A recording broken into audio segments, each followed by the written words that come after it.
بسم الله الرحمن الرحيم magacaygu waa Jaawac Nuur Axmed waxaan ka socdaa telefishinka Aljazeera ra'iisul wasaaraha iyo xubnaha golaha wasiirada aad baan ugu mahadcelinayaa chance-ka in siiyay su'aalo weydiino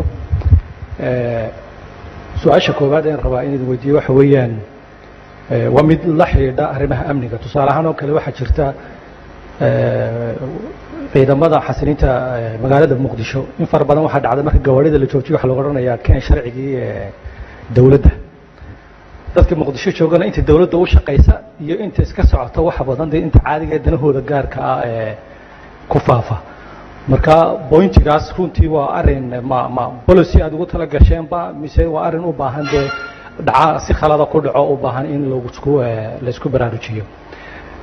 su'aasha kale aan qaba waxa weeyaan Abu Mansuur Robo waxa la yiri dawladda ayuu isu soo dhiibay waxaanu ka soo baxay shabaab haddana waxa la yiri wuxuu dawladda kula jiraa wada hadal marka ma garaba nooca wada hadal ee uu idin la galaya laakiin waa bay soo dhiibay dawladda ajandaheeda waa la yaqaana meesha uu socoto waa la yaqaana meesha ka timina waa la yaqaana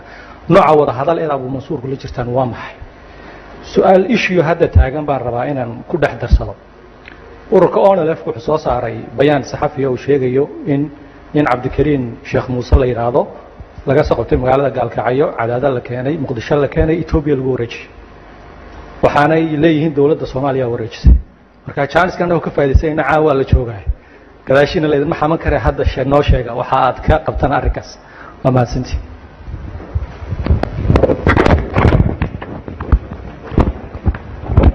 waayo bismillaahir rahmaanir rahiim waxaan jeclaan lahaa inaan ka jawaabo arrinka ah ciidamada xasilinta oo weydiiya taasiryaal dawlo arrinkaas waa annaga nafteeda weydiinay siyaasad dawladeedna ma ahana waa wax iska yimid haddii ilaahay aan masaxayna insha Allah inay qalad tahay annaga baa noo muuqata laakiin sida ugu dhaqsiyaha badan ayaan u saxi doonaa haddii ilaahay yiraahdo arrinka la xiriira sarkaalka la sheegay inuu ONLF yahay ee dawladdu wareejisay sidaad la socotaan ba arrinkaas waa arrin oo xasaasi ah oo ay tahay waqtigeeda iyo goobteeda in looga jawaabo anigoo afwaaya dawladda waxaan jeclaa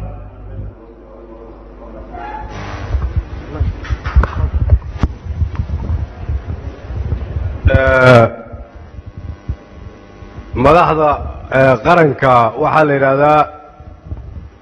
hay'adaha sirdoonka u taliya marka hadduu naafduubay waxaan isaga noogu xog ogaalsan dalka amnigiisa arrimaha amniga isaga kaaga jawaabay arrinka wada hadalka ayaa igu soo hartay su'aasha wada hadalka warun Mukhtaar Robo wuxuu joogaa xamar waxa uu yimid ciidamo Soomaaliyeed ayaa soo waday oo gacantooda ku soo waday iyaga keenay iyaga diyaarad soo saaray waxaan rabaa horta inaad ogaataan in Abu Mansuur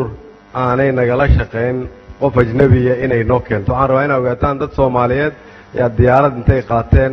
oo ciidan qaateen oo hawd tageen ciidan Soomaaliyeed ayaa horta keenay xamar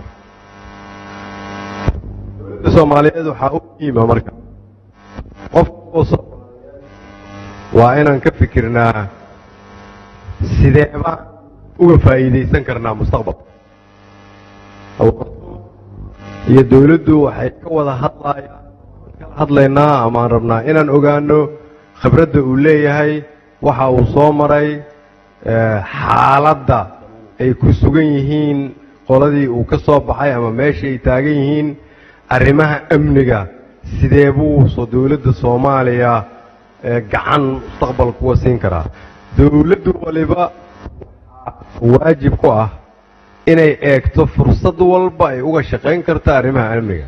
wada hadalkaasi waxa uu lugta ama salka ku hayaa in la baaro ama la raadiyo sidii aan ku heli lahayn qaab aan uga faa'iideysano cid walba markii uu soo dhamaado wada hadalkaasi isaguna